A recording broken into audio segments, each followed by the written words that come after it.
Dear students, जैसा कि आप देख रहे हैं, इस वीडियो में हम बात करेंगे प्रश्न नंबर 7 के बारे में। कक्षा 10 गणित प्रश्नावली 6.4 प्रश्न नंबर 7। इसके पीछे के जो भी प्रश्न हैं मैं आपको ऑलरेडी बता चुके हैं। अगर आपने नहीं देखे हैं तो हमारा चैनल पर जाकर आप देख सकते हैं। चलिए, तो इस वीडियो में हम आपसे बात करते हैं प्रश्न नंबर 7 के बारे में। प्रश्न नंबर 7 को आप अपने गणित में देख सकते हैं, स्क्रीन पर भी देख सकते हैं। क्या दिया गया कि सिद्ध कीजिए कि एक वर्ग की, सही है, ये यहाँ पर एक वर्ग की किसी भुजा पर बनाए गए समबाहु त्रिभुज का क्षेत्रफल उसी वर्ग के एक विकर्ण पर बनाए गए समबाहु त्रिभुज के क्षेत्रफल का आधा होता है। सिद्ध कीजिए यानी एक वर्ग है, उस वर्ग की एक भुजा पर समबाहु त्रिभुज बनाइए और उसके विकर्ण पर एक समबाहु त्रिभुज बनाइए। दोनों का क्षेत्रफल सिद्ध करना है कि जो भुजा पर बनाया गया क्षेत्रफल है वो विकर्ण पर बनाए गए क्षेत्रफल का आधा होता है या नहीं। तो चलिए देखते हैं। पहले हमने एक बना लिया वर्ग, ABCD, ये हमने वर्ग बना लिया ABCD। सही, बिल्कुल सीधा बनाना है।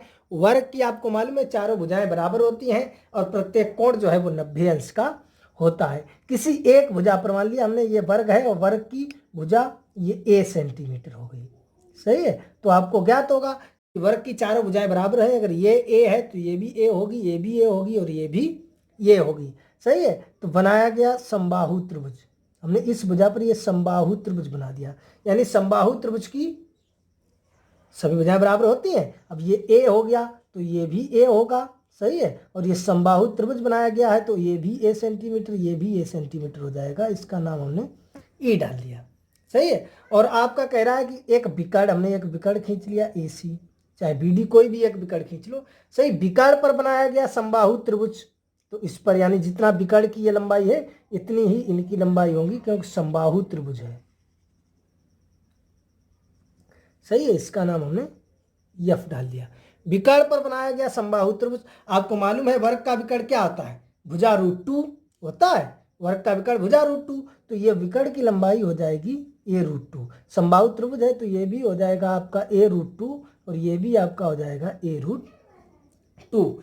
सही है, तो भुजा पर आपका जो त्रिभुज बना है समबाहु त्रिभुज वो बना है EDC या CED। सही है, जिसकी प्रत्येक भुजा A सेंटीमीटर है। और जो आपका विकर्ण पर समबाहु त्रिभुज बना है वो बना है ACF, जिसकी प्रत्येक भुजा A√2 सेंटीमीटर है। आप समझ गए होंगे चित्र को। अब इसके बाद आप देखेंगे वही बात जो चित्र बनाया भाई हमने लिख दिया कि माना ABCD एक वर्ग है,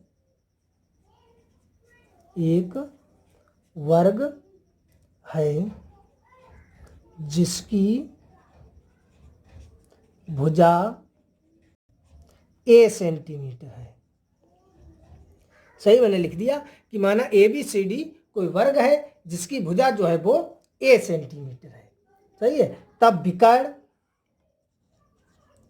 तब वर्ग का विकर्ण हम आपको बता चुके हैं, सूत्र होता है भुजा √2, भुजा है A तो √2 सेंटीमीटर। सही है, ये हो जाएगा आपका। सही है, यहाँ तक जो है आप समझ चुके होंगे। अब इसके आगे भाई लिख लो कि वर्ग की भुजा पर बनाया गया समबाहु त्रिभुज, वर्ग की भुजा पर बनाया गया समबाहु त्रिभुज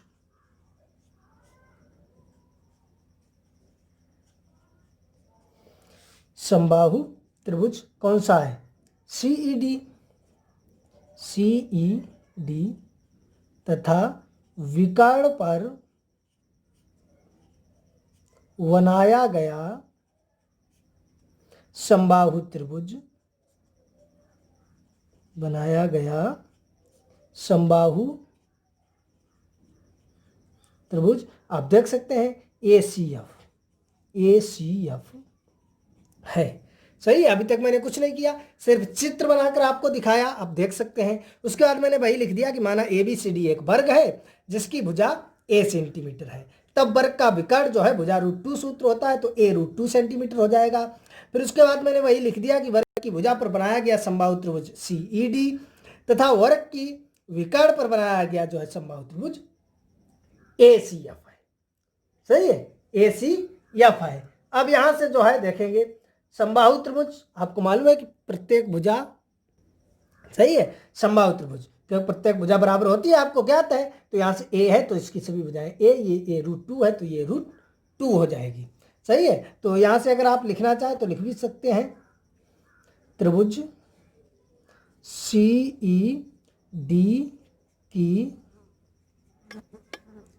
प्रत्येक भुजा बराबर a सेंटीमीटर, सही है, तथा त्रिभुज ACF की प्रत्येक भुजा बराबर a √2 सेंटीमीटर। यहां तक जो है आप आसानी से समझ गए होंगे। अब आप देख सकते हैं यहां से लिखेंगे, चूंकि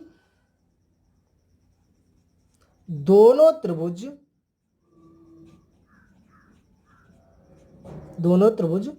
समबाहु त्रिभुज है, समबाहु त्रिभुज है, इसलिए त्रिभुज ACF या CED समरूप त्रिभुज ACF, क्योंकि दोनों जो त्रिभुज हैं वो समबाहु त्रिभुज है। समबाहु त्रिभुज यानी उनका रूप जो है एक ही जैसा होगा। सही है, भुजाएं उनकी अनुपातिक होंगी। तो यहां से लिख सकते हैं यस समरूपता कसौटी से, समरूपता कसौटी से हमने बताया है कि समरूप त्रिभुज या समकोण त्रिभुज ये आपके होंगे, ये कैसे होंगे, आपके दो समरूप त्रिभुज हैं, आपके दो समबाहु त्रिभुज हैं, या आपके दो समकोण त्रिभुज हैं। छोटे बड़े से कोई मतलब है, सिर्फ उनकी भुजाएं अनुपातिक होनी चाहिए, एक रूप के होने चाहिए। तो आपके समबाहु त्रिभुज चाहे एक समबाहु त्रिभुज, दो समबाहु त्रिभुज, 10 समबाहु त्रिभुज, चाहे 20 समबाहु त्रिभुज बने हैं, और आपसे पूछा जाए कि यार ये 20 त्रिभुज जो है आपके समरूप है, यदि वो 20 त्रिभुज समबाहु होंगे तो 20 त्रिभुज जो है वो समरूप होंगे, यानी एक रूप के होंगे। ऐसे ही अगर आपके समकोण त्रिभुज है तो समकोण त्रिभुज भी समरूप होंगे। सही है, मैं आपको पहले बता चुका हूं समरूप कैसे पहचानेंगे, समरूप और सर्वांग सम में अंतर क्या है, ये आप 6.1 जो देखेंगे उसमें आप देख सकते हैं।